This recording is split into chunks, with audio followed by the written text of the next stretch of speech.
recht warm da in der Lüftung läuft, der Fenster läuft.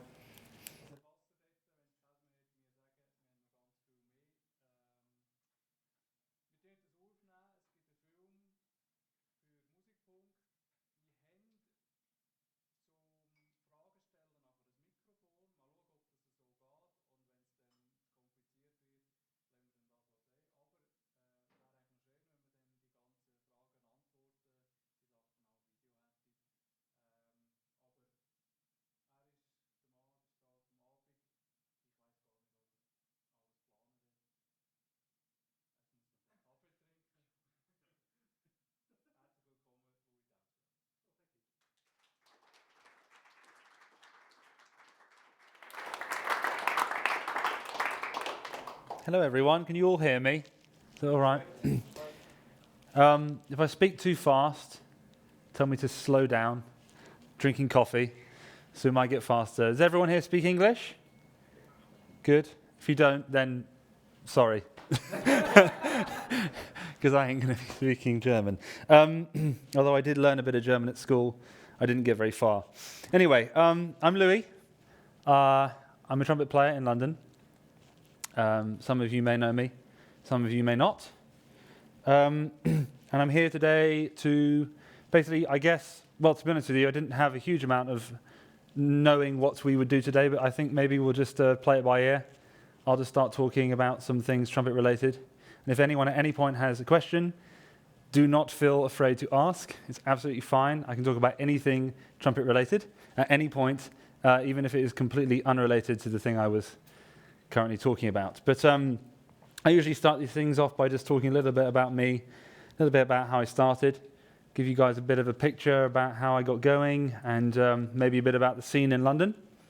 And yeah, we'll go from there. So, as I say, I'm Louis. I live in London. Start again, in Watford. I grew up in the southwest of England. I went to a music school called Wells Cathedral School, which is a school where you have to take an audition to get in. It's like a high school, but I was there from a quite young age, maybe 10.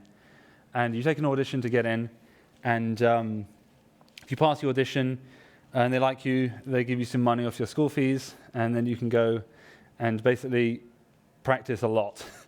We had these scheduled practice periods throughout the day. Maybe from the age of 10 till about 16, I had about 4 hours of practice scheduled into my day. Before school, in school, after school.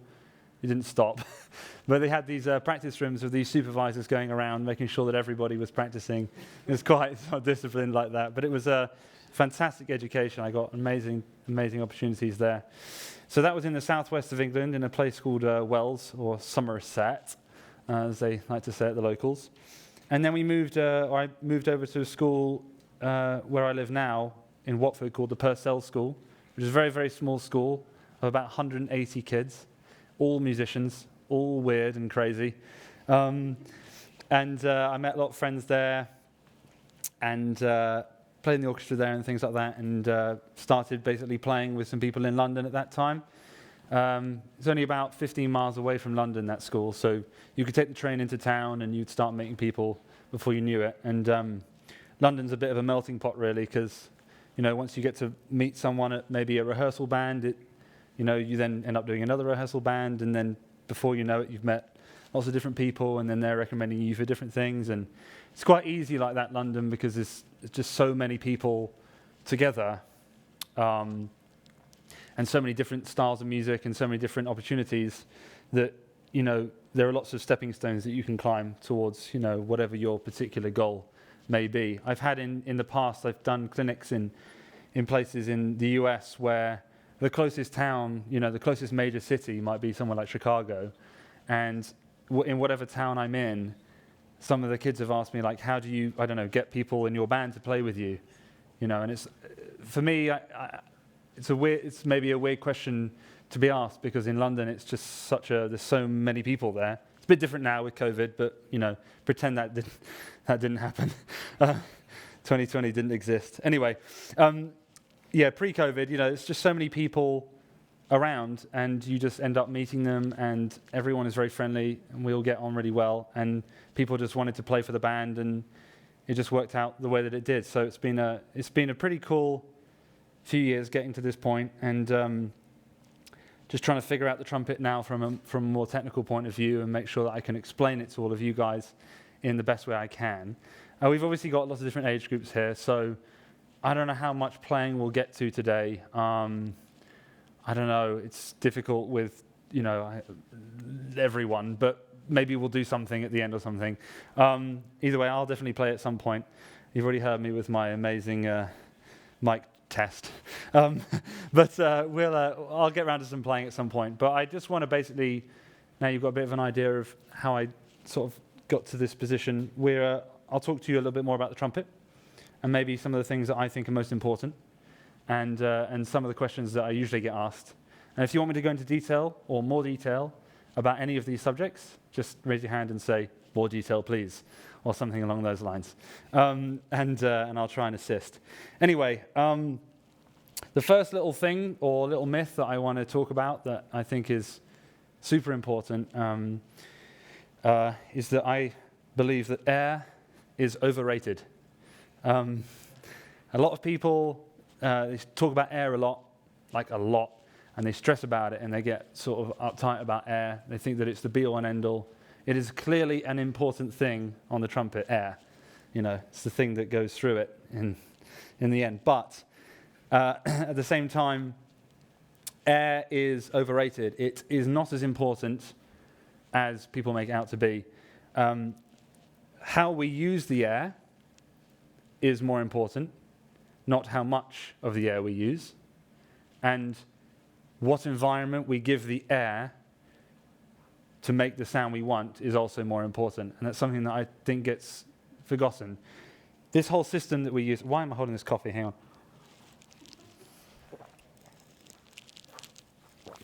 There we go. Much better. This whole system that we use, it all has to work in conjunction, right? So right from the tongue and the lips and the throat and the neck and the core and the rib cage, everything has to work at the same time. It's about coordination. Oh yeah, and the fingers, of course. And holding it and which way it goes. And I like to refer to all of these different things as the variables that we use. So whether or not your tongue is in this position or this position or this position, or whether your lips are this open or this open, these are all variables that go into making any particular note happen on the instrument. And this is quite a, we're going straight into it here, but it's quite a analytical way of thinking about the trumpet. I think it's a quicker route to success because it removes all of the rubbish that everyone gets told all the time, particularly if you go on YouTube for any amount of time, which I found when I was younger. But basically, for me, it's about making the best possible sound and doing what you need to do with the least amount of effort. And that is by getting all of your individual variables correct for anything you're doing. So let's say, for example, we want to play this note. Okay, that's just a second line G, very standard note. The thing is about that note and every other note is that everything that I did to get to that note, I did because I know through muscle memory what I need to do. And this is where teaching gets a bit funky, because teachers think that they are the same as their pupils, and they aren't. All of their pupils are different. They have a different anatomy. They look different. They are bigger. They're smaller. They're taller. They're shorter. They've got a bigger mouth. They've got a smaller head. There are so many variables that are different between different people that it's very important that everyone is being guided by their teacher into learning what is a good thing to know what they can change, not what they have to or should change. So, for example,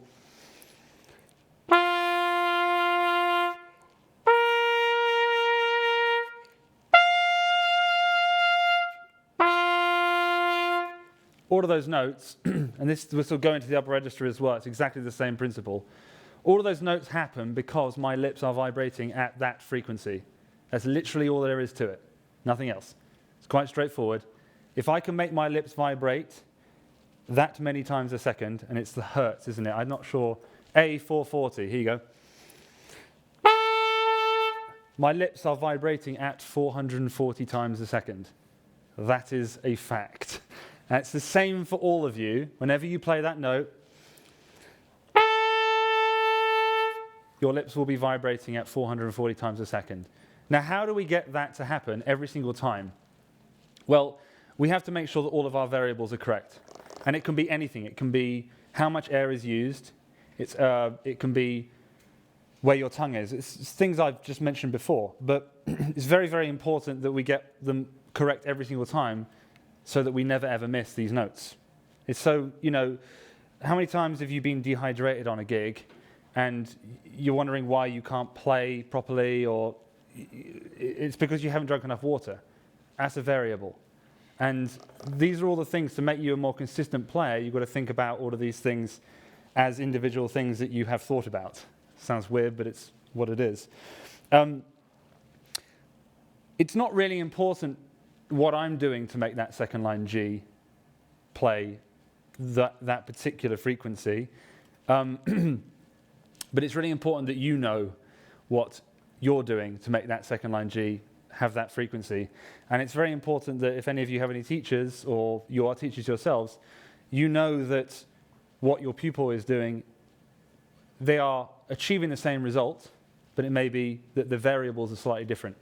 And this is basically the most important thing, I think, about learning any instrument, but particularly the trumpet, because it's one that's so difficult to actually diagnose what a problem is, because you can't see anything. It's just like this piece of metal on someone's face, and everything is happening inside. So you've got to be, everyone has to be very open-minded about doing things that are potentially radical to their playing to improve a particular, to improve a step higher than they need to go. But don't always think that you have to change your embouchure completely to achieve these things. It's usually just a small incremental upgrades to what you want to do. Anyway, going off track. So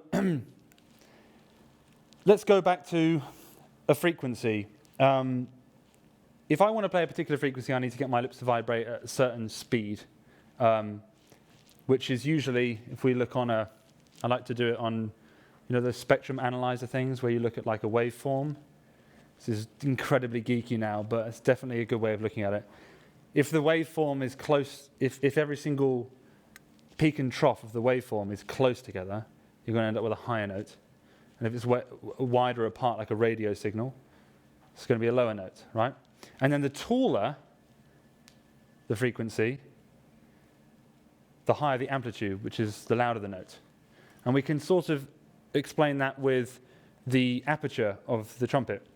So the bigger the aperture, the bigger the potential for how big you can make that waveform. So we have two different things we've got to think about. We've got to think about speed of vibration and like how much your lip is actually vibrating. So, for example, quiet second line G is the same speed of vibrations as, okay, but the aperture is smaller. But that will also mean that another variable also might change, like, for example, how much air I press, or what tongue position I'm in. So these are all things that everyone should think about from every single note that they ever play, and then they should try and get that into their muscle memory so that they can't ever miss that note. And as you go higher, you just have to, I know this sounds really simplistic, but it really is this simple if applied correctly, and there are ways we can go about getting there. As you go higher, you have to still achieve that vibration speed, but if you want to get louder, you have to do the same thing. So there are a few things that you can do. One thing you can do is you can pull the chops out of the mouthpiece to create more potential vibrating surface to make it like louder. But there are like so many different variables that you can go by. Depends on your equipment. That's another thing I'll talk about in a minute.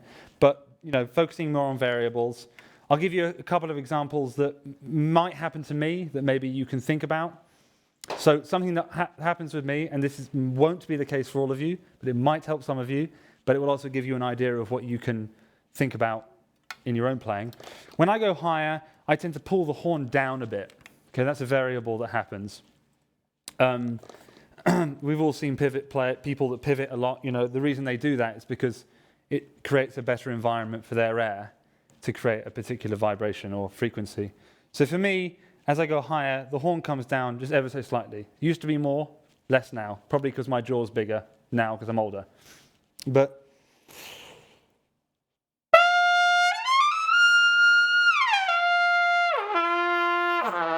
you can see my pivot is what it is. As I go higher, it goes down.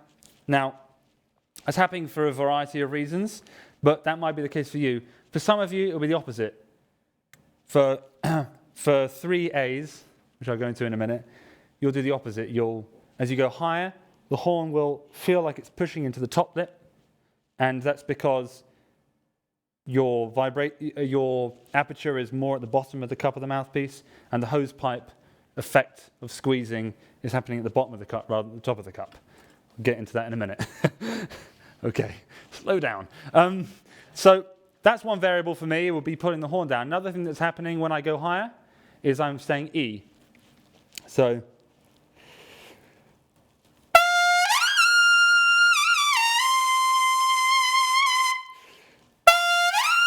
sorry.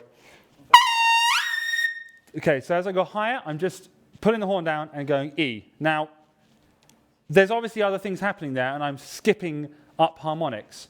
But when I play the double C, it's the same frequency, and it's the same thing that's happening to anyone that plays a double C. It's not anything special.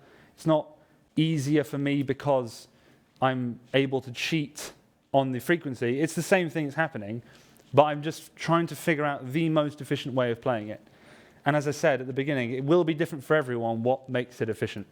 But for me, it just happens to be these things that I figured out. And I don't know how useful it is to just tell you all of them. And if I thought it was really useful, I'd just tell you all. But then I'd be a millionaire. But that's why it won't necessarily happen.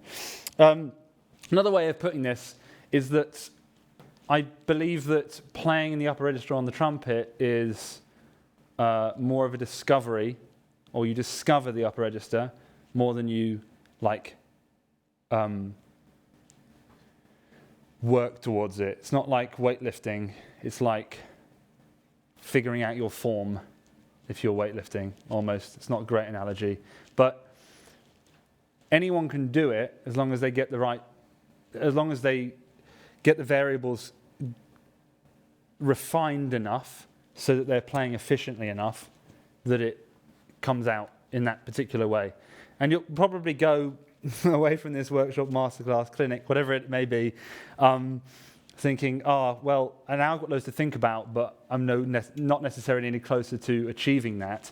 But that's okay, because it's important that everyone is aware that these things take time to develop, but they don't take time to strengthen. Strength is more like an endurance thing, in my opinion.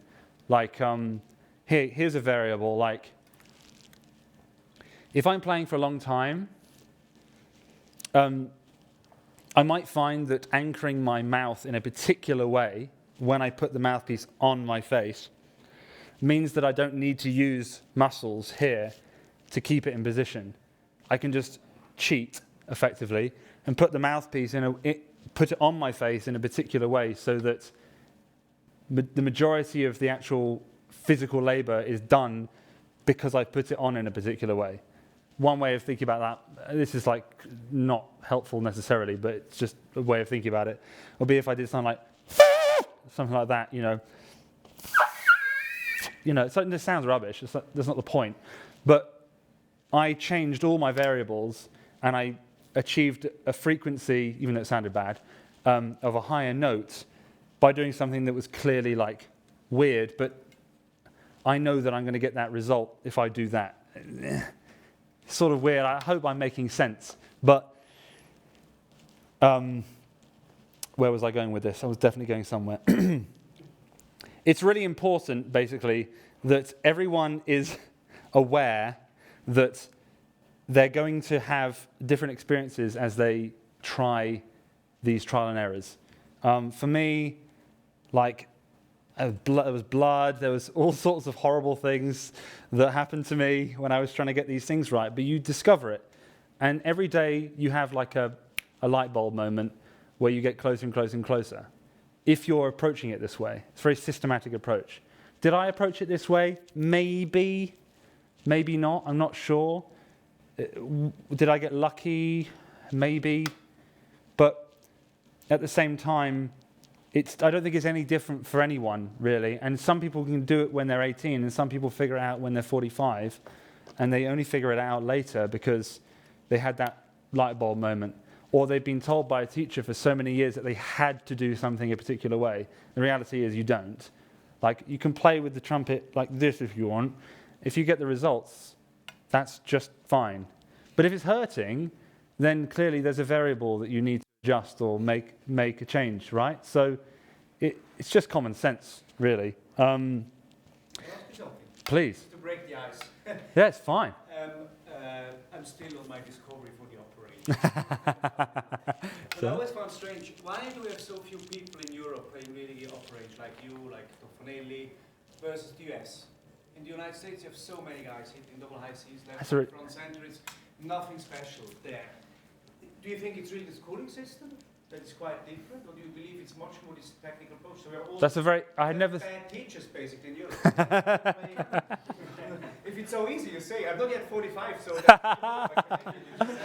everybody can do it. I'm not saying it's easy. I'll address your question in a second, because I haven't thought about that, but I think I might have a couple ideas. It's not that it's easy, it's that when you figure it out, like when it clicks, not just the upper register, but it's not like I picked the trumpet up and could play a double high C. It didn't work like that. It was a series of figuring things out as I went, and then, as I said, maybe I got lucky, right? Okay, because there is a lot of that involved. With regards to the US and Europe,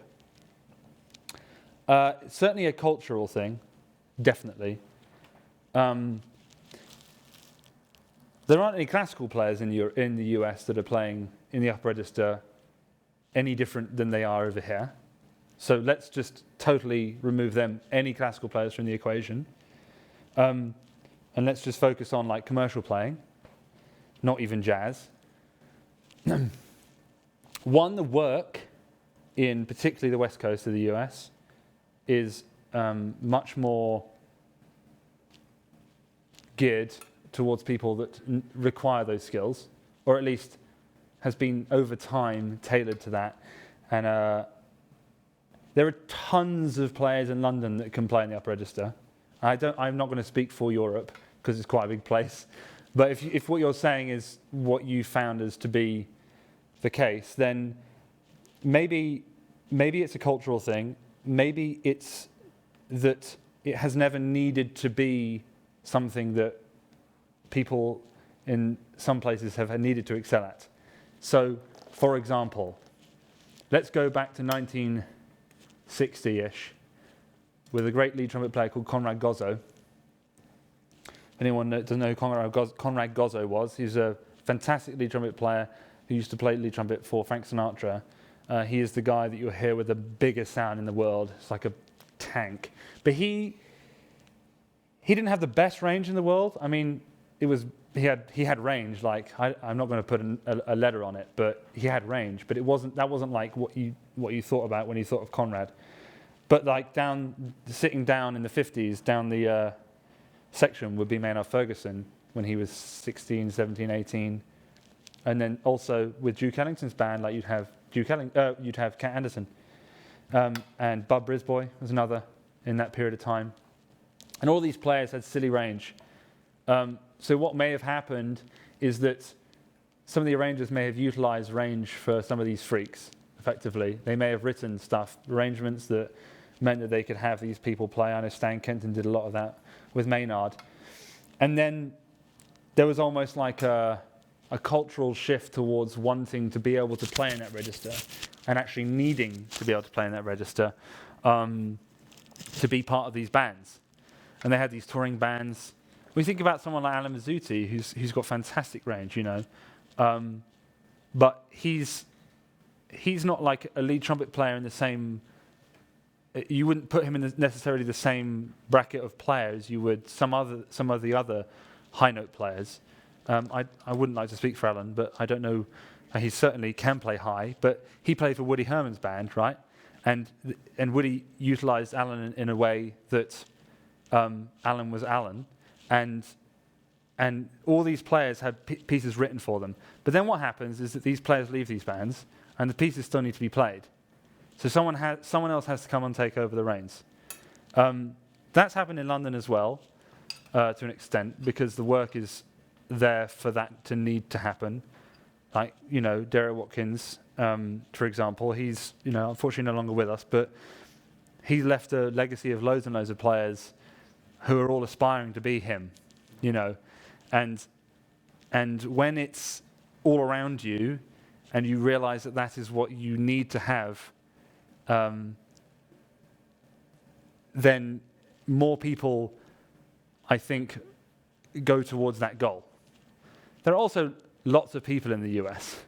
Like, I don't know, maybe are there a similar amount of people in the whole of Europe as there are in the US? Europe's bigger, but it's culturally under a different number of blankets, right? So the US is under not one whole blanket, but it's much more accessible within its own country.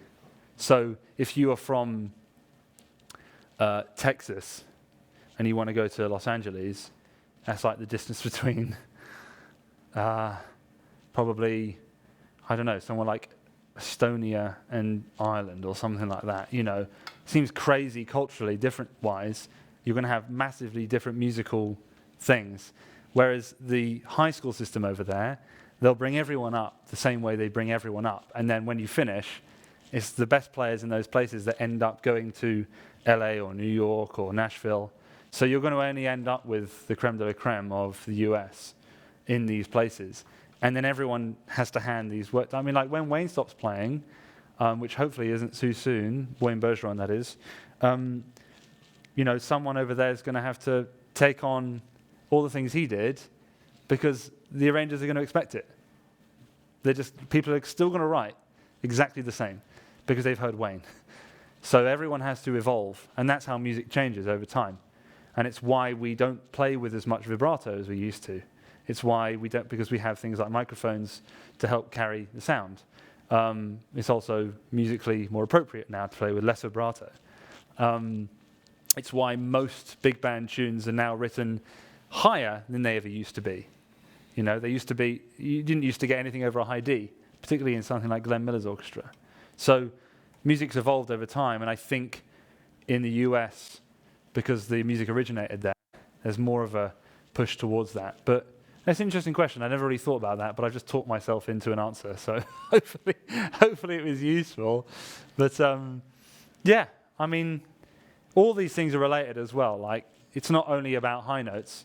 Being a great lead trumpet player means that you have to have like a really, really solid upper register. And I don't mean like upper register. I mean like upper register. I mean top of the stave. You have to own that register. You have to be able to play like the best top D ever. And that note has to feel easy. And for a lot of these great lead trumpet players, that note has felt easy. And it should feel easy. It doesn't matter whether it looks easy or not, but it helps. If that top D is an easy note, and that's what I would like to call a pivot note, then everything around it is also easy, and you set yourself up pretty well to be able to play the whole gig without getting tired. That's the way I think of it anyway. That kind of segues me a little on to climbing the ladder. There's another little myth that I like to bust when I talk about these things. How many of you have picked the horn up in the morning and sort of gone,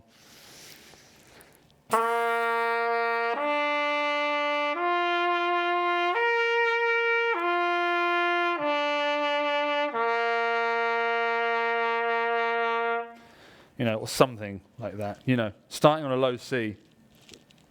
It's a very sort of cumbersome note to start on. There are only like 5 notes beneath it, or 7 or whatever it is. But there's like a lot of notes above it. So if we start our daily warm-up practice in this register, we're sort of asking for a lot of trouble, because the majority of the notes you're going to play in the day, and this is mainly talking to the commercial players, or people that want to play like that, you're not going to play a low C very often. You really aren't. And if you are, that's fine, but it should be easier to come down the ladder than go up it.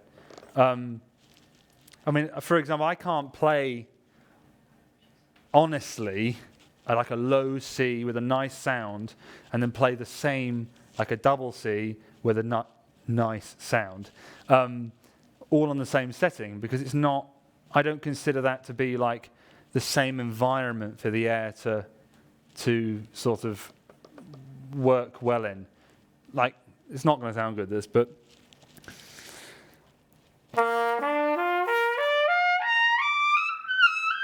it doesn't. It's not. I'm feeling uncomfortable when that happens, and no one has ever written that ever. No, have you ever seen anyone like go, okay, so we're gonna, it's like, it just doesn't happen, and if it does, it's bad writing. So don't climb the ladder all the time. When you're working on, I'm not going to give anyone any particular exercises to work on for range today, because exercises are, everyone has their own things that they like to do, and that's cool. I don't really have a routine, go into that in a minute, but it's more that if you're always climbing the ladder, you're always starting at a point in which you're climbing. It feels like you're climbing as well. Try, when practicing the upper register, try tonguing in the upper register, or starting your practice higher up. I went through a period of time, this sounds so stupid, but I went through a period of time like, my first notes of the day were like high C or double C. It sounds so stupid. But the reason I did it was because I wanted to experiment with whether or not it was easier to sort of come down than it was to go up, and where that set me for my day's work or practice or whatever it was I was going to do. So I would try and play something really, really quiet, something like, it didn't really have to have a good sound, but it was more that I could feel like that was the anchor that I was going to be in.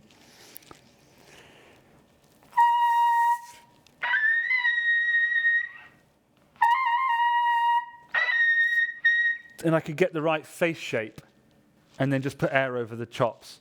So if I could get the right face shape and put air over the chops and the sound was good, I knew that I was kind of set for the day. It sounds weird, but when you don't know what's going to be put in front of you from day to day, and you don't know whether it's going to be something classical or whether the first note of the day is going to be a double high C, maybe, you have to be prepared for anything. And sometimes the best way to do that, particularly without annoying other people, is just to whisper these notes. It sounds really weird, but all I'm trying to do when I do that is set the mouth in the correct way so that the environment, when the air goes over it, produces that note. And it's going to be different for everyone. But when I do that, and I slowly work the air out of the sound, and I'm becoming more and more efficient on that note, I know that that is the best way of playing it.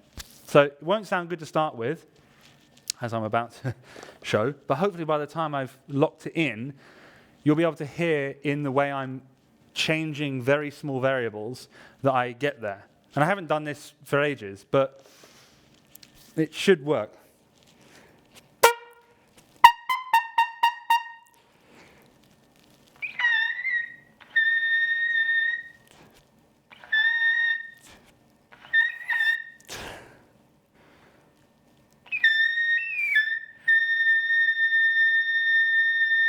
Okay, so I found it, right? So it took a second, but now I know where that is, and I know how, because every day is different, how to set up to play that. I know now that when I put some air behind it, that note will come out. It sounds simplistic, but if you just take it down an octave and do it on the C below, you can guarantee that note all day, because that is the shape. There shouldn't be a huge amount of energy exerted to play the note, because if you're doing it correctly, you'll be doing it without a huge amount of air and a huge amount of energy. Let's go on to another idea, pressure. some people struggle with pressure. I just taught a lesson now, started at 4 o'clock, and the guy who I was giving a lesson showed me this great Swiss invention about how many kilos of pressure you're putting on your face. I don't know, maybe you guys have heard of it, right? I'd never heard of it. Bonsai or something? I don't know. Anyway, so cool, I'm going to get one. So apparently I put 1 kilo of pressure on my face when I'm playing the middle register, 2 kilos in the upper register, and 3 kilos on the double high C. Okay? I didn't know that until about 25 minutes ago. I also don't know what that means, but it's just quite cool. Pressure's a funny thing, and everyone gets hung up on it, right? Should you play with pressure? In my opinion, yes. Can you play with too much pressure? Yes. Can you play with not enough pressure? Yes. There are 3 states: the right amount, too much, and too little. What happens when you have too much pressure is you end up impinging the lips so that they don't vibrate. Simple. Pull the horn off. When you play with too little pressure, you're exerting too much energy from within, and you're not sealing between the mouthpiece and the chops, and therefore a lot of air just disperses and you end up with no vibration. If you play with the correct amount, another variable, you'll end up with equilibrium.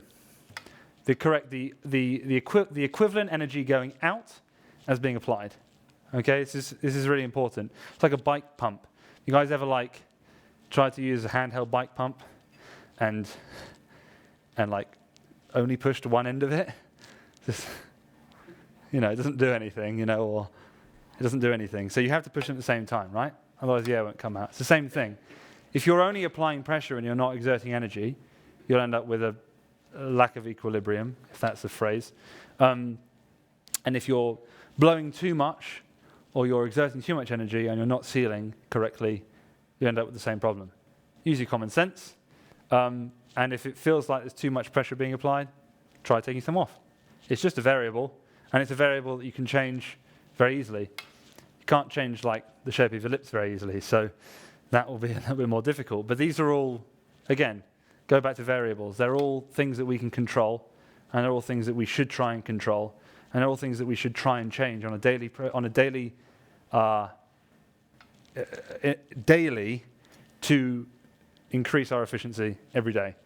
And some things that I tried 10 years ago didn't work back then, now work.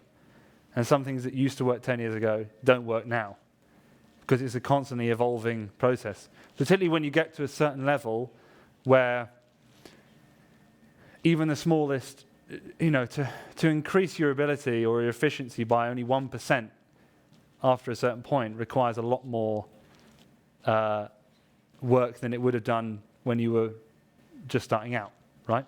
Same with anything. What's the saying? It's something like, it takes 20% of the time to get to 80% of the potential of your skill, and then 80% of the time to get the last 20%. So it's like inversely exponential, whatever that phrase may be. But it's important because it means that as we get better, it gets harder to get better all the time. So you have to bully yourself even more to make sure that you're being disciplined with all of these variables. Take them all into consideration. It's interesting. What are your weaknesses? My weaknesses are descending and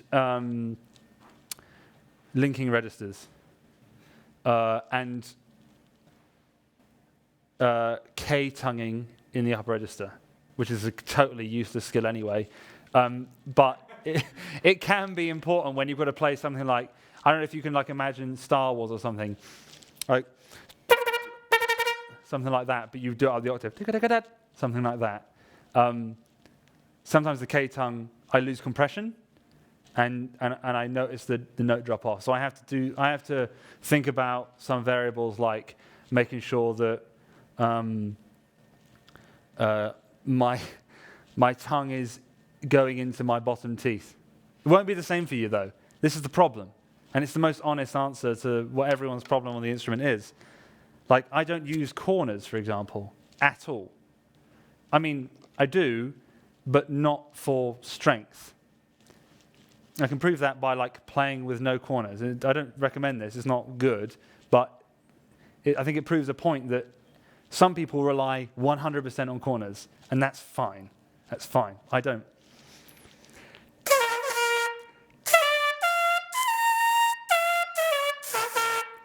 It sounds awful, but the point is that I must be playing with some kind of tongue-controlled embouchure, where I'm pushing the air through the mouthpiece with my tongue, rather than by directing it with my muscles in my face. So I don't consider myself to have a particularly strong face, but I figured out a way of using my anatomy to my advantage. But as I said, it's different. So these are all things you can either try experiment with, or take with you, and maybe you'll find that you're also I don't know whether I'm a tongue-controlled embouchure, by the way. Like, I haven't gone into it in enough detail, but that would make sense. But yeah, weaknesses, plenty, but particularly descending and linking registers. Linking registers is a weird thing. It's why I always say about the climbing the ladder thing. I think the only reason I struggle with linking registers is because I'm clearly playing the horn with a different face shape for different registers and for different sounds. You know, when I play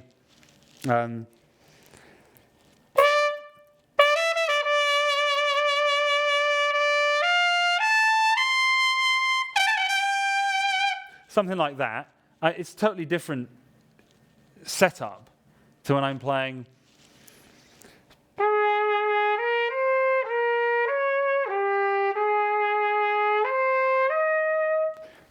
because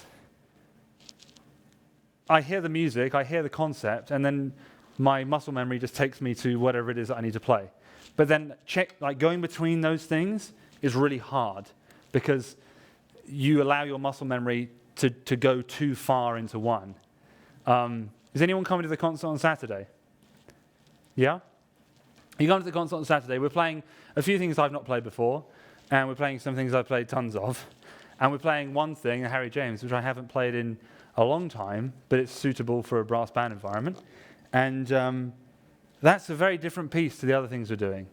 So something I've been thinking about and visualizing as I've been thinking about preparing for this gig is like, how do I bring myself in a weird way down from that register to a more technical, tonguey, kind of quick, light way of playing.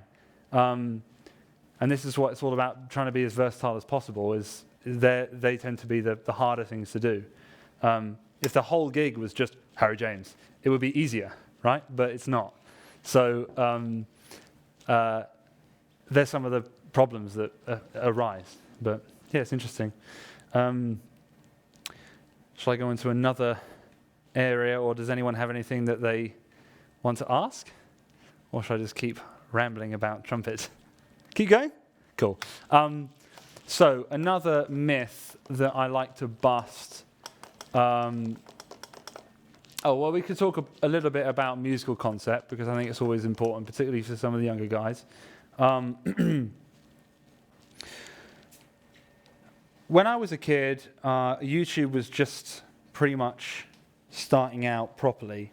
In other words, you could we were almost in the era of streaming, and we were almost in the era of like on-demand, whatever you want, unlimited, get it now, don't respect anything, that type of era, you know. I still don't subscribe to any streaming services. For that reason, I'm sure I will at some point in the future. Not necessarily a purist like that, but I remember as a kid like really valuing when the CD arrived in the post. I think kids nowadays don't necessarily get that enjoyment the same way. Some of the older guys here will remember tapes and records and things like that. I have a record player, loads of records, and I listen to the whole thing, because it was written as an album and it should be listened to as an album.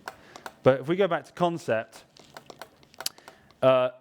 another way of looking at this, like with YouTube, is that there's absolutely no excuse anymore not to be able to listen to as much music as possible and anything you like. It's not important that you listen to every single trumpet player in the world, but just that you listen to all of your favorite ones and you pick and choose your favorite things and your least favorite things about their playing. Do think about the things you don't like in their playing, because you don't want them to come into your playing. You should be critical about yourself and how you consider your musical concept to be. And by osmosis, just over time, you'll realize that the more of these players that you emulate, you'll just become an amalgamation of all of it, if you're clever about it. If you don't do that work, you won't ever become a trumpet player, in my opinion. I think it's absolutely vital that you listen to as much as you can, and you analyze it, and you try and copy it. Copying it is absolutely key. And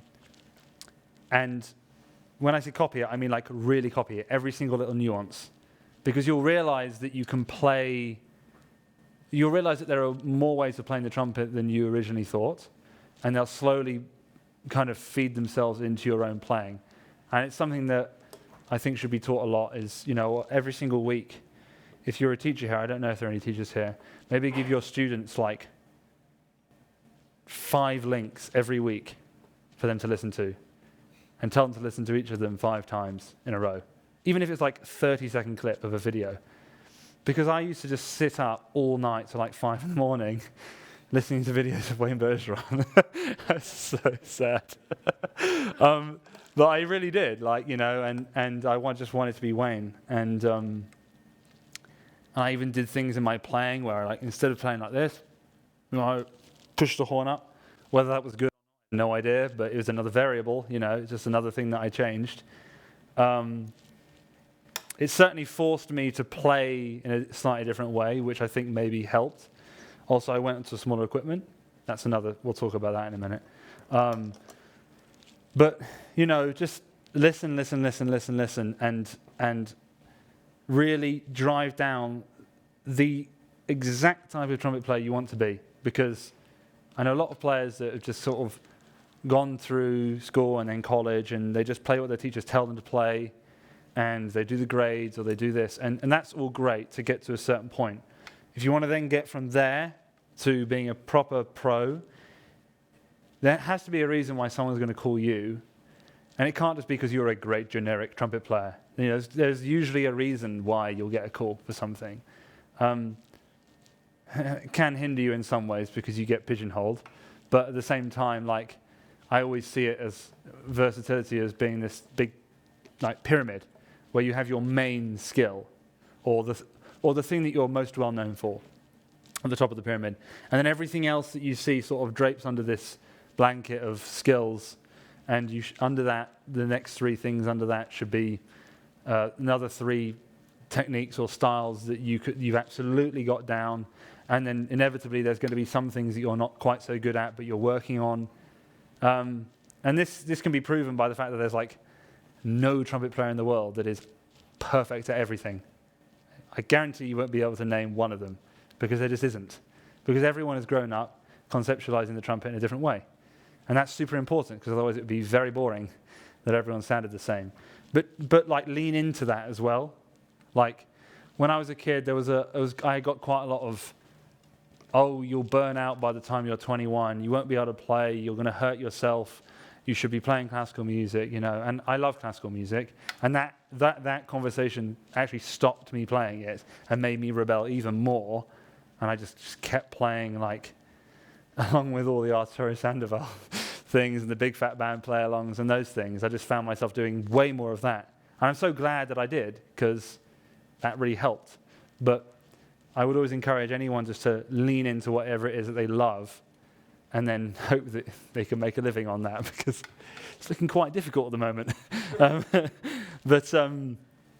Yeah, I mean, that's a little bit on concept, kind of give you an idea of what I think is important musically.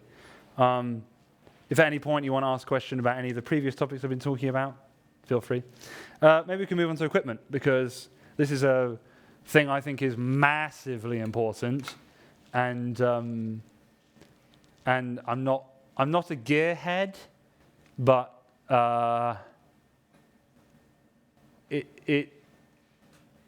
there are some people that won't talk about it or won't change what they're playing that I think would massively benefit from changing.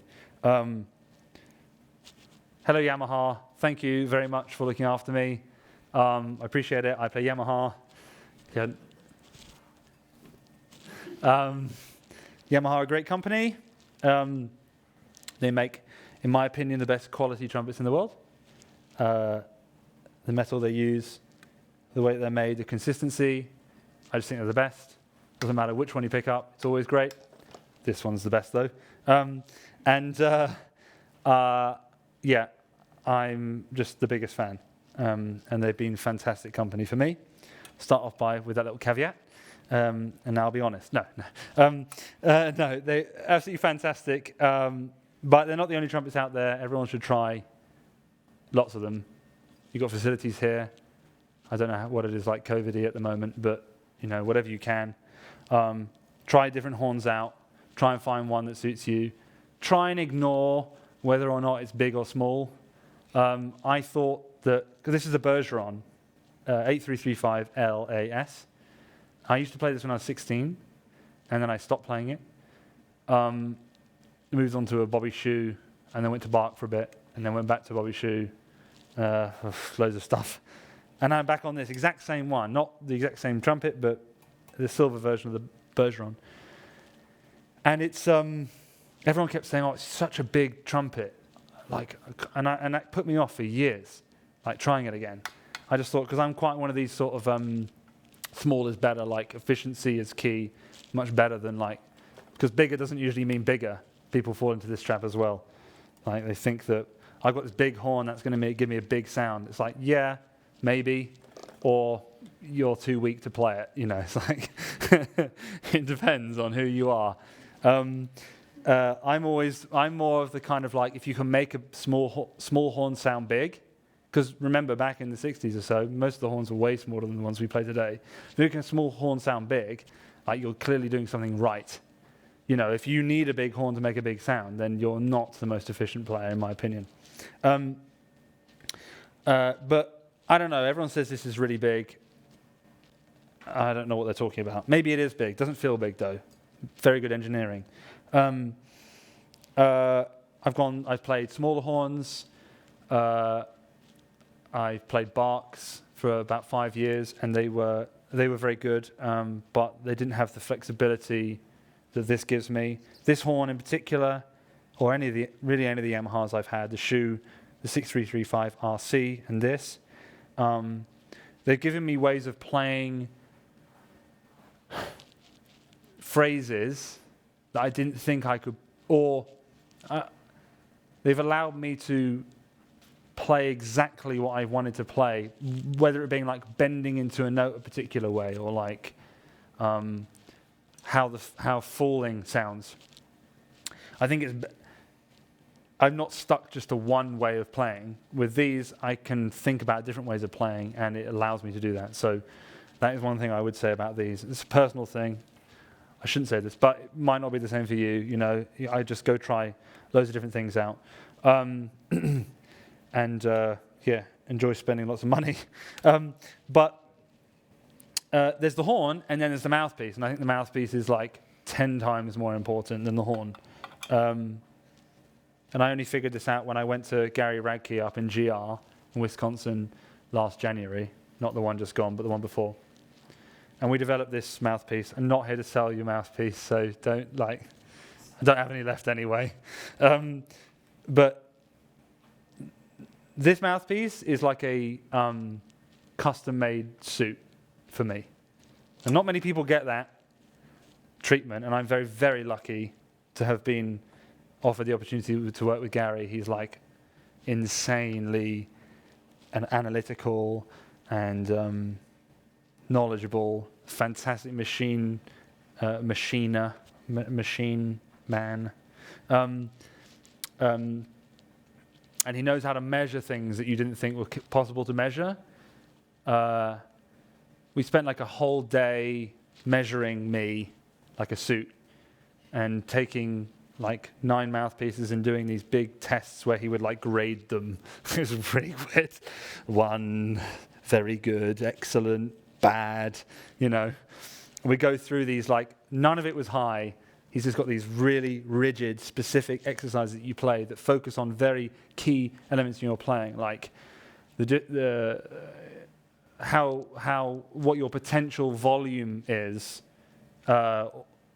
or the difference between super loud and super quiet, or how good you are at descending, flexibility, production was a big one. The first exercise was just like,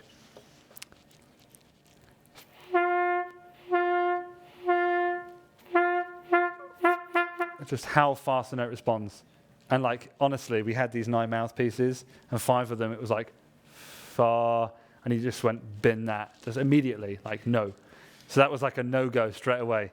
But we ended up with like 3, and then he sort of made an amalgamation of what he thought was good about these 3, and then explained why. I won't go into a huge amount of detail now, because it's very boring. But we spent like 24 hours doing this, and we came up with this, and the first one I got off the machine, it was like, bang, it was so cool. I've been playing Wayne's mouthpiece for 7 years, and that was amazing. I didn't think there was anything wrong. I didn't go to Gary with a problem. He just came up with this. He just listened to my playing and went, right, we can sort that out, and he did. So there definitely something to be said about like finding the right match. And Gary talks a lot about like matching the horn with the mouthpiece with the player. It's not just whack that in any horn or put this with any mouthpiece. You've really got to get the right balance. And it's not straightforward, simple process. There's a lot of things that are involved with that. But for me, this works great. For probably half of you in the room, it won't work at all. For about a quarter of you, you'll probably like it, and the other quarter could probably take it or leave it. But that's probably the case with almost every mouthpiece that there is. So it's really about finding the right one. And the first thing you should do with any mouthpiece when you take it away is do the breath attack.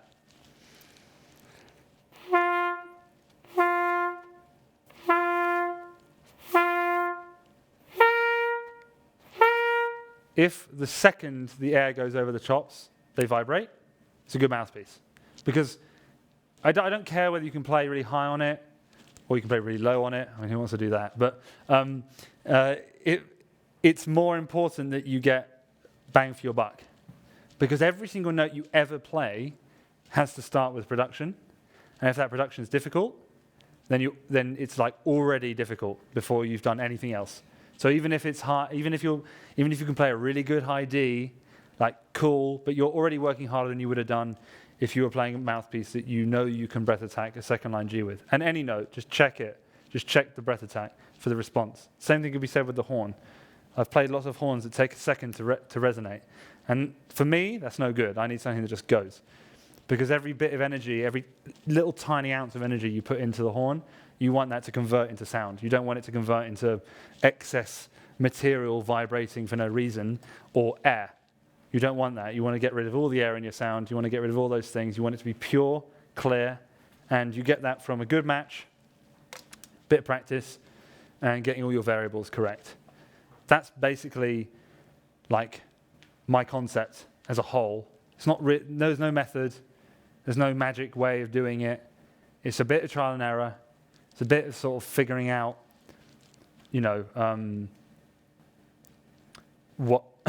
what is best for you, and then it's applying it and sort of working that into your muscle memory. But that's kind of where I'm at. But do you want to have some water, please? Is that all right? Is that okay? Thank you. Sorry, guys. I've done a 2-hour lesson, and Thank you. Cheers. Has anyone got any questions while I'm drinking water? I must be covering a lot here. No? Future recording projects. That's a good idea. The album, style-wise, or what It's a nice idea. That's a nice question. There is something that you guys might be interested in. We're releasing a product at the end of the month, maybe sometime next month. It depends on how my house improvements go. We're releasing a product called, no one's ever heard of this yet actually, so maybe you guys can start the hype train, called the Ultimate Big Band Toolkit. And it's not just for trumpet players, it's for all big band instruments. It's 10 tracks, all play along. You get the lead parts, you get solo parts, you get MP3s, you get basic methodology, you get things like that that will hopefully give you an idea into what Callum, my arranger, and best man think is most important about playing in a big band. And maybe it'll give you some ideas into some things that you didn't recognize before or didn't realize were so important, because we're quite specific about things that we notice in players that haven't, that are missing a couple of those things. So that's definitely going to be a really cool product. It's basically 100 years, 10 tracks over 100 years of styles, roughly. So there's like a Duke Ellington sounding track, a bassy sounding track, like a Latin track. So we try to make it as varied as we can. Some tracks are really trumpety, some aren't. Some are more guitar-y or saxy, so that everyone can kind of get a bit. But that should be releasing soon. So that will be available on my website, and you'll see something on my socials about it. I need to get a bit more social media savvy. And then in terms of like musical things, Callum's almost finished writing my second album. He started writing at the beginning of lockdown. It's going to be similar to the first one, but instead of all those really famous pieces that we did, it's going to be, I haven't told anyone this either, it's going to be new takes on very famous out-of-print classical pieces. Bit weird, but like imagine Mars done the way we do it, or William Tell. He's just finished that one today. I haven't seen it yet, but he just sent it to me just before we started this. Or pictures at an exhibition done like this. So what we're sort of hoping is that when people see it on Facebook, they kind of go, oh, I know what that sounds like, and we'll give it a share. Do you know what I mean? But we'll see. I think it's going to be fun. It's going to be quite hard as well. Some of the stuff he's written is bonkers. But that's next for that. And then other little bits and pieces are, well, I guess COVID dependent. We need to get a new video out, really, because it's been since Into the Unknown. It's been a while. That was a fun track to do. You guys all seen that one? Yeah, it's fun. I wish we were doing that on Saturday, really, but it won't really work with a brass band, will it? No. But yeah, we got some ideas in the works. There's a few things. It's been a funny old year for all of us, I think. I bought a house in June, so that kind of put a bit of sort of stopped everything for a bit. I got married last September. That stopped everything for a bit. So I'm just trying to get all that stuff out the way. If I get all that boring stuff out the way, then we'll get better to the trumpet. It will be hopefully a bit more productive in the next year or so. But yeah, it's pretty cool. But there is a concept I haven't talked about, which I could go into a bit of detail on if you're interested, about strength in the embouchure. I think James Morrison talks about it quite a bit on YouTube. He does a great video about holding the piece of paper out the window of the car and like don't let go, that type of thing, and the piece of paper will be taken out of your hands if you don't hold it tight enough. It's kind of similar on the chops, right? His concept is absolutely bang on, and he explains it incredibly well. But it should be, the reason that we need strength in the chops is that when we're trying to shift a lot of air over the chops, the only reason we need strength is to basically it's part of the pressure thing. So pressure on your face aids stopping the air from escaping, right? And energy or muscles clamping down on the chops do the same thing. So, and this is different for different players, particularly players that play larger mouthpieces. When their chops are inside the cup, you have to use a lot more muscle inside the cup and on the outside of the cup to keep the aperture from blowing too far open. It's a bit different on high compression gear, because high compression gear you approach the way you play in a slightly different way. I'll go into that in a minute. But that's the only reason you need strength. If you can think about that and stop thinking about building this like weird kind of gym-based or thinking everything like it's a gym. It's not. You need to be able to basically stop your lips from blowing open. That's it. And that's why endurance is so related directly to strength. Because when you get tired, things start going sharp because you can't hold the chops in place. And when you get tired, you can't start splitting things because even though your muscle memory is doing the right thing, you haven't got any strength left in your muscles or energy left in your muscles to get all the variables correct. So another variable, by the way, is muscle strength. One thing to obviously take note is that as you get tireder, other variables might have to give. So as you get more tired, trying to hold the chops down, it might be a case that you have to blow a bit harder or you have to blow less so you get quieter. So these are all things that happen in a split second on a gig, and you have to have done it so much that you know how to cater for these problems. And again, I wish I could just tell you like the secret remedy of all the variables, but they're different for everyone.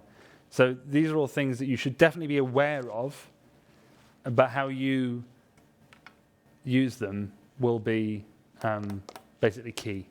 So yeah, that's one, strength of the chops. And I'll go into a little bit of detail, I think, on why low compression, i.e. big mouthpieces, play so differently to small mouthpieces, and why some players benefit from one or the other. Like, I have quite big lips for someone who plays a mouthpiece this small. In my opinion, this isn't a small mouthpiece, but it will be to some players, particularly classical players. It's just it's kind of like a 10 bark-ish and like a Warburton S type depth. There's much more to it than that, but if you have a big mouthpiece, usually what's happening is you're putting your chops into the cup and you are using your aperture and you're able to control it on a much smaller level, and you can do things like poo tongues very easily. So you get your chops inside the mouthpiece and you just go poo, poo, right? Because you can start the note with your lips closed. Advantage to high compression mouthpieces, and I say an advantage, it's just a different way of playing. If you look at some of the best high note players in the world, like Ryan Quigley, I don't know if any of you know Ryan, he almost starts every single note that he plays with his tongue between his lips. And he used to play one of Maynard Ferguson's mouthpieces, an absolutely tiny thing, and he made the biggest sound in the world. And you're probably going, oh, but if I played that mouthpiece, my lips would cut out on the bottom. And it's because he's basically got no lip in the mouthpiece. So he's capable of putting his tongue between his lips like that. And he's so open that he requires a lot of energy coming from here to support that. But the bottom of the mouthpiece is also supporting that. So the bigger the mouthpiece, the smaller the mouthpiece, the more your chops have to come out to cater for it. But it means you can make the aperture bigger. And the bigger the aperture, the louder the sound. And Ryan is loud, like really loud. I mean, insanely loud live. It's absolutely ridiculous. And loud low as well. Like he can play the loudest low F sharp you ever heard on the smallest gear. And he can play with big gear, but what ends up happening, and this happens to me as well, I used to play with really big gear. When I changed to smaller gear, I had to totally change how I thought about the cup. And what ends up happening is you end up with a really, really dark sound because the distance between the end of your lips and the bottom of the cup is huge. It's almost like trombone levels of huge because you're not putting your chops in the cup. So then it requires loads and loads of support. So for me to play a really big mouthpiece, using the same chop setting as I would for this, I would be having to find energy elsewhere, usually from here. I don't really like talking about this too much because everyone likes to talk about this, and I don't think it does a huge amount other than just provide the means of vibration. But somehow I've got to find the extra energy, which I would usually be able to cheat with a smaller cup. That's why these are cheater mouthpieces. Hilariously, if you give this cheater mouthpiece to a person that plays a big mouthpiece, they usually sound awful. So I wouldn't call it a cheater mouthpiece personally. But it's definitely a different way of thinking, a different way of playing. And if you've never experimented with I like to call them high compression, but high compression, shallower, smaller diameter mouthpiece, then I would recommend experimenting with it, but do change the way you think about it. You can't approach it the same way because you'll be like, oh, I'm bottoming out. It's like, yeah, you are, because you're putting your chops on the metal. You don't want to do that. You want to pull them out. And the more you pull the mouthpiece out, the lips out of the mouthpiece, the bigger aperture you can get, the louder sound you can get. And that's how you get such a loud sound on such a small piece of equipment. I have smaller mouthpieces in this as well. I've got this hilarious Cat Anderson flat thing that if any of you want to see it, I'll show you afterwards. And it's really small with a huge cushioned rim. And people say, how can you play that? It's like the same concept applies. You take your chops further out. So you're basically playing with no lip in it, but you're able to just tank loads of air over the lips. It goes through this tiny hole and it's just really loud. It's like the double C machine, that thing. It's hilarious. But it's really good for that job, right? And it's using the right tool for the job. I have to put bigger equipment in to blend with orchestral players because I end up with like too many high frequencies emphasized with this mouthpiece, even when I'm really thinking about playing straight. So you need some help with that, you know. But if you play too big equipment and you want to play like that with this mouthpiece, it's probably not going to happen. Probably not. Some people can do it. Probably not. You might have to look at changing it. That's why I stress so much about equipment, and I forgot to say that very vital little bit. But yeah, I don't know. I mean, thinking a little bit like about what we can all do, but it's sort of difficult, isn't it? I'm not sure. Anyone got any ideas of what we can all play together? Oh, when the saints go marching. Nice. I don't know. Maybe we'll leave it there. But I don't know. Has anyone got any questions before I drink some water and then maybe some beer? Go on. You were talking about your lips and your body, but nothing about your tongue. So how do you use your tongue for The tongue's another variable, right? So there's different schools of thought here. The Maggio school of thought would be one where as you go higher, the tongue arches higher. And then like the other school of thought is that it just doesn't move. I don't really endorse the Maggio technique as a thing in general. I don't think it's what is always happening. But the tongue thing is right, in my opinion. So as you go higher, the variable for me that I change is the arch goes up. So I go E as I go higher. I think.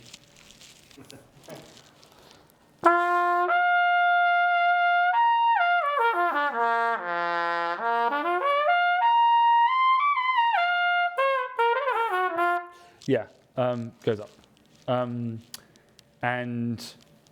But it's just another, this is the thing, right? I could talk about every single, maybe I should. Like, maybe I can go right from the end.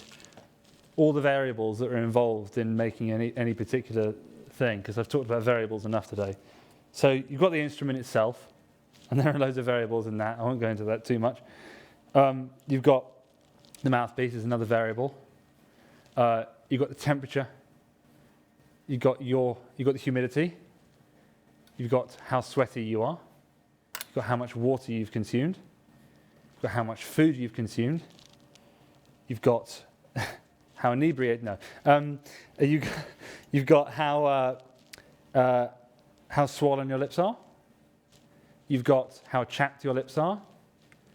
You've got whether or not you slept well and your jaw is in alignment. You've got whether you have an ulcer, whether you have a spot.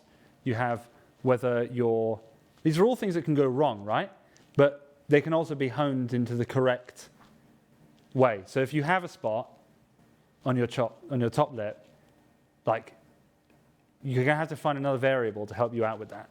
And that might mean that, of course, that the majority of things you play sounds worse, but it might mean that your tongue, and this will happen naturally, you don't have to think about it too much, it might mean that your tongue is compensating because of the spot. So you end up pushing the tongue up more, or you end up squeezing your chops together more.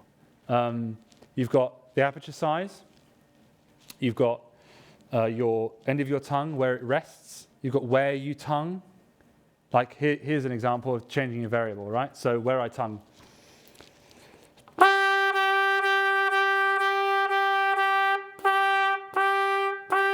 That's like da da da. So the tongue is like hitting just behind the back of my teeth, like on the back of my teeth, top teeth. More defined, right? And then the bottom teeth. And what's happening there is the fat on my tongue is actually touching the roof of my mouth before my tip of my tongue is touching the bottom of my teeth. And then there's like the L tongue, or more like the N tongue, N.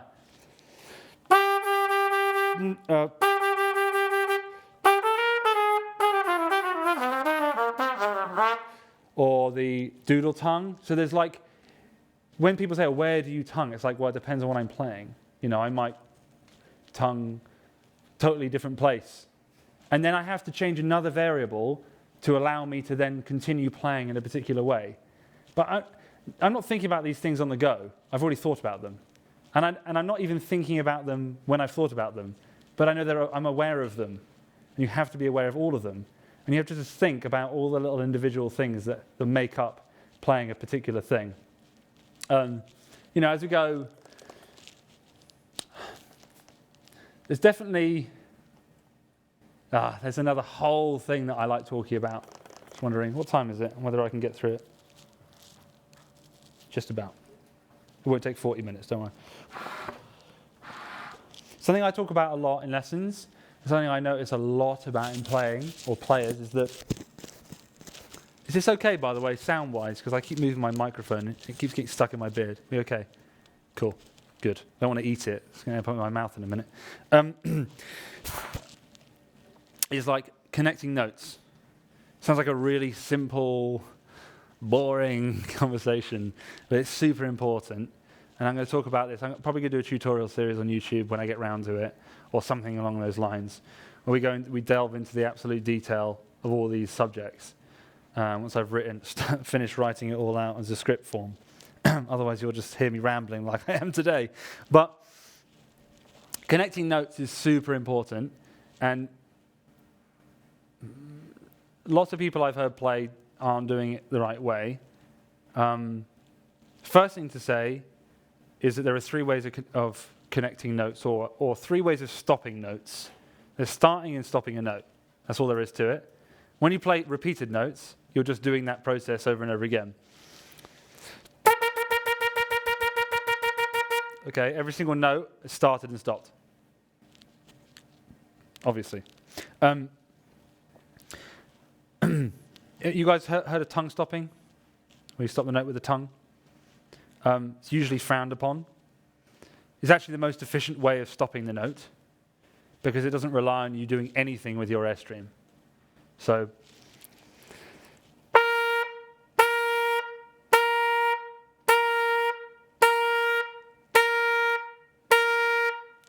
that's just me literally going. but the only thing that's changing is the tongue is just getting in the way, okay? Seems obvious, seems easy, super useful. Another way of stopping the note would be air stopping.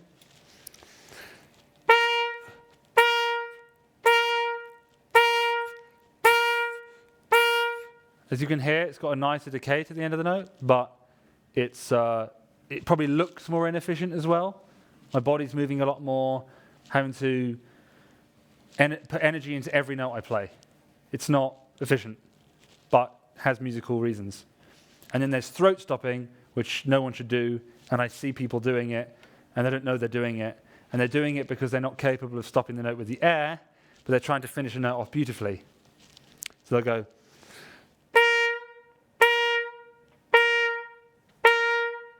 and that's me like still blowing, but going like that. And that's really bad habit. So if you ever do that, just stop. It should be much easier. And the reason people tend to do that is because as they go higher, it's going to be quite difficult to support a note right to the end of the note if you're stopping it with the air. Because the lips have still got to vibrate, so the note doesn't fall off. So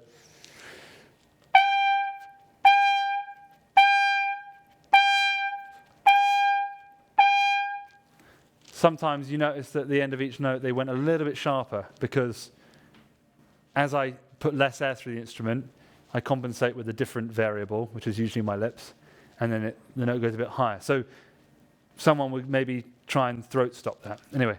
I won't go into throat stopping too much because it's just not very good. But connecting notes is really important. So often I see, let's say that there's a phrase that goes like,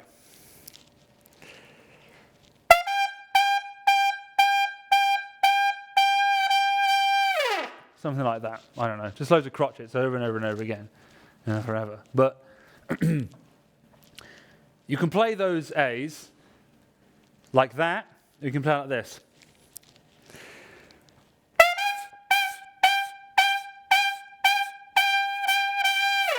Okay, sounds rubbish and it looks hard, right? Because every single note I'm playing, I'm having to re-articulate with the air.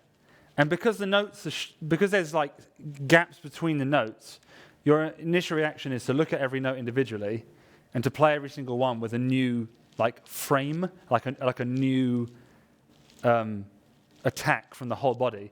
And this is the time where we have to detach what's going on here from what's going on here. If I do the first one again,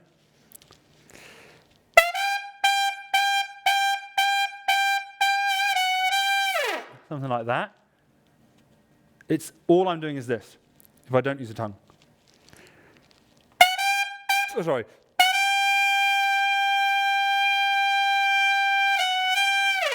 Okay?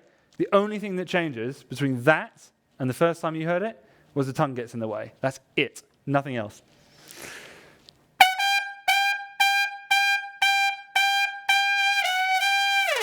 Okay? That's it. And what that does is it allows you not only to play it with more swagger and groove, it gives you much better time, much better on the grid tempo, because your tongue is a much better muscle, smaller, it's more agile, and it will allow you to place notes more accurately in the grid of a bar than da, da, da. It's almost like you're breathing between every single note. Even if you're not breathing, you're like exhaling, exhale, exhale, exhale every single time, and it's really inefficient. So something definitely to work on if you don't already do that. Just have a look in your playing. If your tummy moves every single time you play a note, you should maybe consider like trying to play that phrase more efficiently. And that will also help with your compression a lot.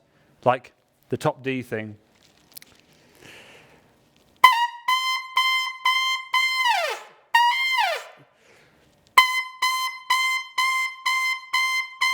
It's just the tongue stopping the note, and the note just stays the same the whole way. There's no...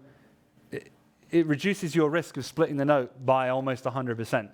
Because if all you do is drop your tongue, your shape is correct, your air's already there, you don't have to do anything. But if you're always re-articulating, your shape might change, the horn might move, you might not shoot as much air out at the same rate, in the same volume. So these are all ways of becoming more consistent, but there are also ways that we should all be trying to play, is connecting notes correctly. Another way you can practice it is to do a little, Mark David, my old trumpet teacher from the academy in London, taught me this. It was like, it's great. He taught me this for double tonguing and triple tonguing, but I actually found it really useful to explain like that we should, every single phrase that we play, we should be playing with one long stream of air.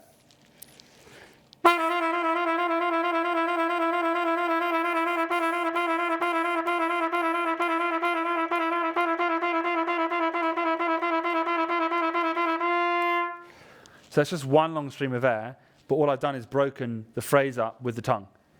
The air is exactly the same. It makes no difference. To do that the wrong way is really hard. And I've seen people do it.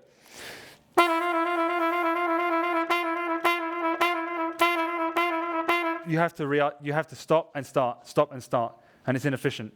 So I know it sounds really obvious, and all of you will play the right way, but you might not all play the right way when you're playing really slow. But da, da, da, da, da, every single note starts and ends with the tongue. Da, da, da, da, da, da, da, do, dow. And it will just totally change how you play. I see a lot of players playing that the wrong way, and I think that's super useful. So hopefully that's something anyway. But I don't know, does anyone have any questions about that or anything related? Yes, about the glissandi. Yeah. From the deep note to high note and the long glissandi, there's half valves or something? Just like in a gig or like in a warm-up or something like that? Are you talking about an exercise, or are you talking about when you do like a rip? Yeah, like a rip.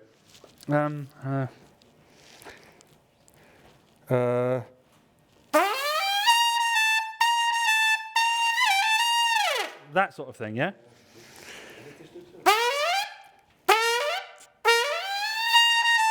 Sorry, it's loud. I don't know how to do it quietly. I have some students here, they just is on this piece from, I don't know, Lucky Jobs, you know them? Oh, yeah. There's now, they all like this piece, I don't know exactly, but there's a long glissandi at the end, I don't know. I don't know, I'll do the longest. I'll do the longest one I can possibly do, and then maybe you guys can analyze it.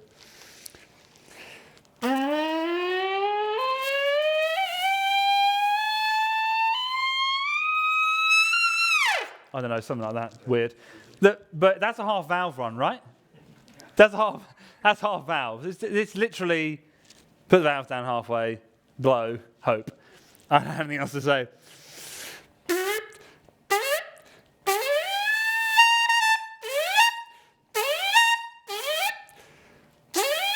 One thing I would say is don't start too low, because the effect isn't that it's low to high. The effect is that it's from lower to a place. Yeah? So don't start too low. I think this sounds better. Oh, sorry. It sounds better than... I think it sounds a bit lame. So maybe start a little higher, and if it's a short one, do that. If it's a really long one, then start as low as you want. There's also a different... That's a half valve rip. There's also the other rip, which would be like...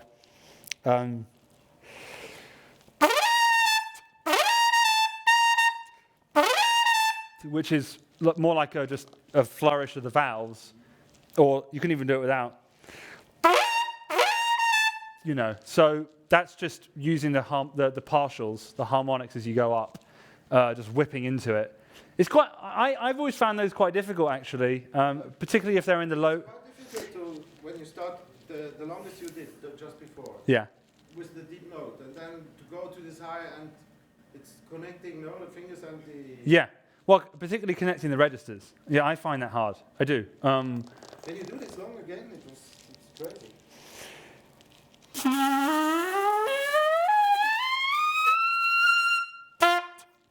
Yeah, I mean... Only just half, huh? Yeah. You could just do it with one valve.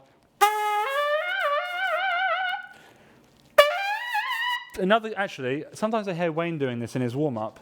He'll put half valves down to play loudly but not let it be loud. So when it's annoying, and this might not be why he does it actually, but this is when I would use it. Like if you need to sort of blow your chops in, get the cobwebs out. It's much quieter than if you were doing it really loud. And sometimes you do that just to sort of just give them a bit of a kick, you know. This was with tonguing just before, no? What you did? That was tonguing, yeah. Yeah, but just half valve, high, just to get the chops to be in that place, right? But yeah, rips are a funny thing. Well, there's a Glenn Miller tune I used to play all the time in a band. Also shake is also. Oh, shake. How do you really shake? Oh, the shake. The shake. Okay, so you got a few different shakes, right? You got shiny stocking shake.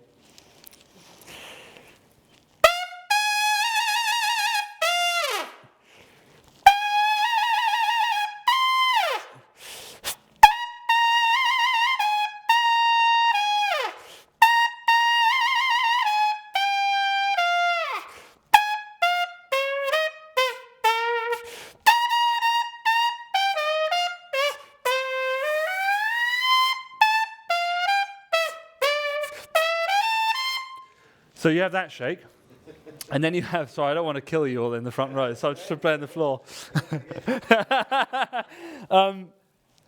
you got that shake, which is a more traditional shake, faster shake. I tend to do it with the hand, but some people have got real fast, flexible chops. I don't. So I tend to just do it with the hand.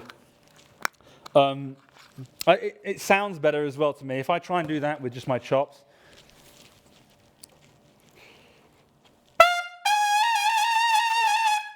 it's not as comfortable. I think it just has a bit more swagger. It's got a bit more coolness. You know, it's cool. Weird. But then you get the other one, which is like that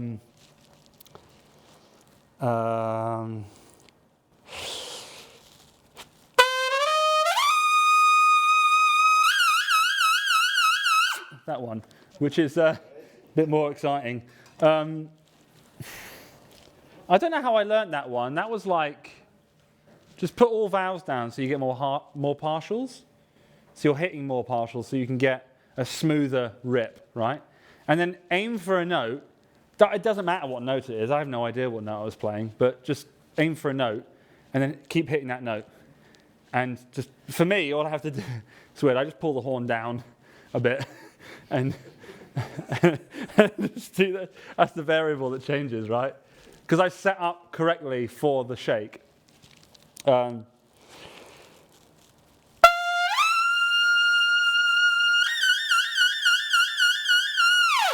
then, yeah, just pull the horn down and do that. I don't know. But the only reason I can play that is because I listened so much to Wayne. And that's exactly how he plays his shakes, Wayne Bergeron. And I just wanted to sound like that. And I don't know what I did over a period of time learning to do it. But I figured out how to do that. And so you learn it by yourself? Like you don't, there's no teacher who told you have to put your tongue on something. You just experiment and... Yeah, it's all been like that. I haven't really had... The best lessons for me have always been the ones that... Okay, the best teacher I ever had was the guy called Mark David, who was that that thing I did a minute ago. Because he kind of looked at a couple of issues I had, production-wise, and maybe a couple of little things here, tonguing, and he just sort of, I came to him with a problem, he fixed it. But he's amazing. He's such an amazing teacher like that. Just problem fixed, problem fixed. Mark David, head of brass at the Royal Academy of Music. He used to be the principal trumpet player in the Philharmonia Orchestra in London. He's a fantastic player and fantastic teacher. Is he also a baroque trumpet player? Yeah. Well, I don't know if he would consider himself a baroque player, but he can certainly play baroque trumpet. He's a classical guy, just fantastic player. And he was like my best teacher that was like, fix, X or Y.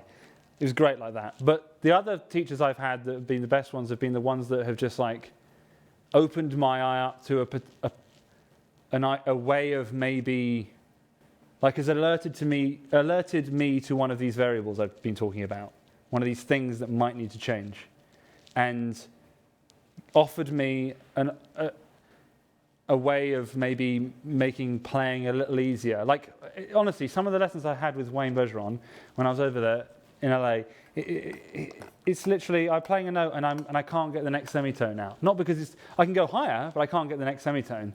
The note didn't fix, and he went, just pull the horn down like that, and it came out. And it happens to everyone. It's like you get into this like, I've got to play in a particular way, or you'd be surprised at what like small things can be changed, but also you might need to change some bigger things. So with the shake, for example, also not a huge amount to it. I heard him do it a million times, and I just tried to emulate over and over and over and over again. It definitely hurt because I didn't know how to do it without literally just playing that note and then the note above, that note, the note above, that note. But now I've just got like a way of doing it. I don't even think it really matters how high I go. Let's see. Let's try. Doesn't sound very good, but you can just, it's the same thing, right? You hit the note and then you just kind of go, I know it's not very helpful, but that's what's going through my head when I'm doing it, right? But over a period of time, I would have figured out the variables that I needed to change to make that happen. And now they're kind of just sort of instilled in the way I play. But it wasn't like, born shake. There was a lot of stuff between being born and being able to learn how to shake. And it wasn't like even that it was just easy straight away. There was a process. I don't remember the exact process, but maybe someone said, try this, or maybe someone said, oh, have you heard that, or have you, so, yeah. Is that helpful?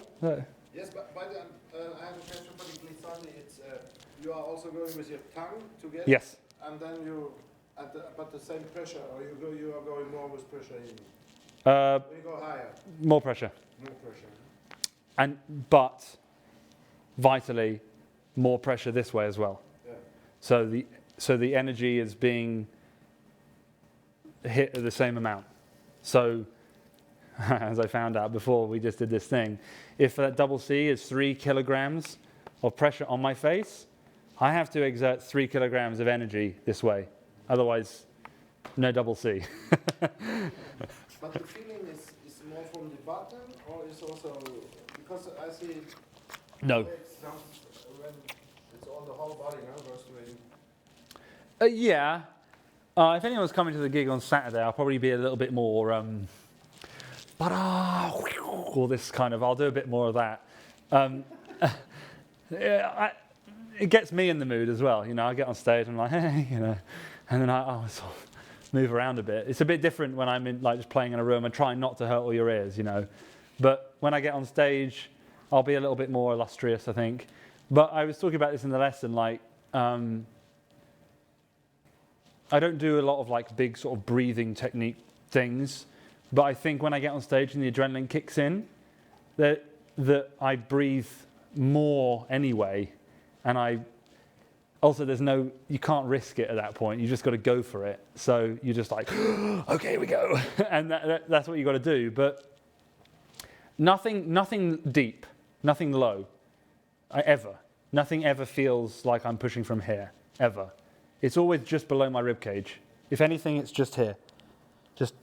There, not here, ever. Shoulders, yeah, maybe. Ryan Quigley, the guy I was referring to before, he looks like he's going to eat the trumpet, honestly. It's like, he's like that. Ah! And it doesn't look hard, but he's like, and it sounds so exciting. It's amazing. He's like, and his shoulders go up, and he's like, I don't really play like that, but he can play beautifully. He still looks like that. Do you know what I mean? It's like he's so engaged in what he's doing. I'm not quite the same like that, but my shoulders don't. I don't know. Maybe my shoulders go up. It's difficult because I'm trying not to hurt everyone in the room right now.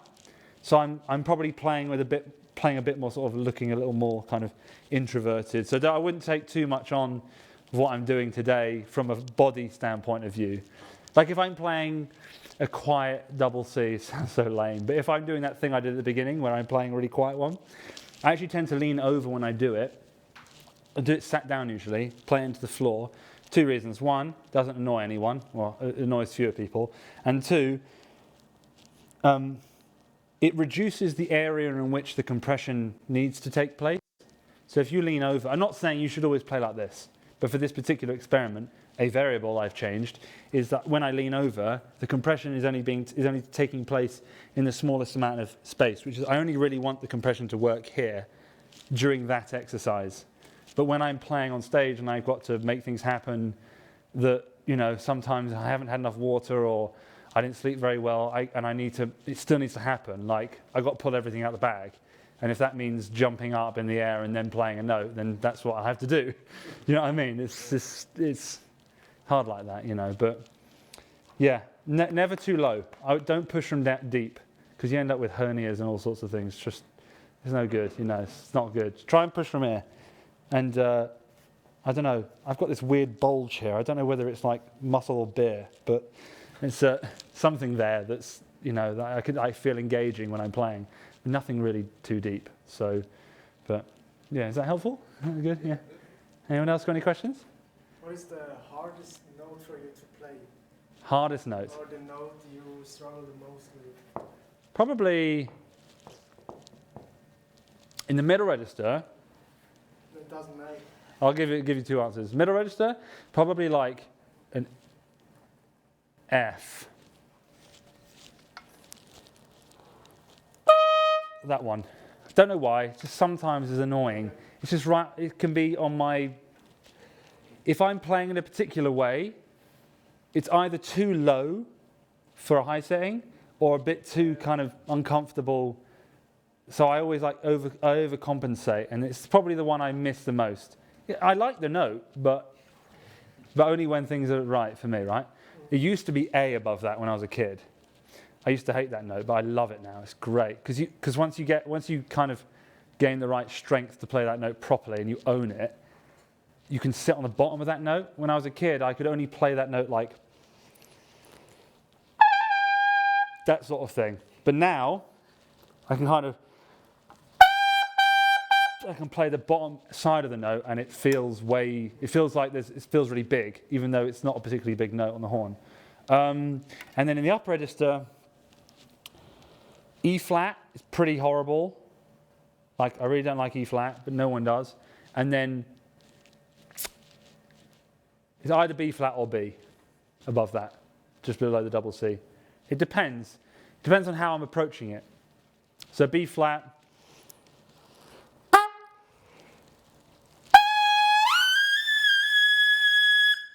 You find it in the end, you know. And the B. But it's the same thing. It's like B is like a flat C, but the B flat's like a weird thing on its own. And the A is either amazing or awful. It's awful. A bit better. But sometimes that note is my favorite note. Sometimes it's just I don't want to go anywhere near it. Wayne just is the best at that note. But yeah, and then C sharp and D above that. It's so hilarious. I can't believe I'm talking about this. C's fine, C sharp's fine, and D's okay as long as I'm really ramped for it. Like I've got to be really like, okay, we're gonna do this. If I'm not and I don't commit, it can get a bit of squealy, you know. Yeah. But I'm being very honest here. I don't know. Yeah. What about you? What's your hardest note? It's actually the B2. The B? Yeah. It's a bit weird, isn't it? Started with fingerings. Yeah. I found different horns is different. Yeah. 1 and 3 is pretty good. Have you ever tried like 1 and 2 on B is pretty good sometimes? Okay. I could really play it on. I played once the pressure mode. Yeah. There it was like there, and now I'm playing a Bach. Yeah. It feels horrible. I can't play a B on a Bach very well, personally, but the A on the Bach was okay. The A on the shoe is the best. For me, it's really good, but yeah, it's just hilarious. It's probably a weird conversation for people to hear. Yeah, any other questions? About my favourite note? Or are we good? I'm going to give it 10 seconds. 10, 9, 8, 3, 2, 1. Okay, cool. Should we leave it there? Is that okay? Are we happy? Thanks. Do you get something out of that? Hopefully. Jeez, I don't know. Are we good for time? Yeah? It's up to you. Yeah, I think I've covered a lot, hopefully. Or I've just rambled a lot.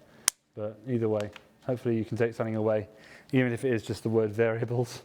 But thanks for having me. Appreciate it. Thanks YAMAHA and all you guys. It's cool. Brilliant. Fantastic.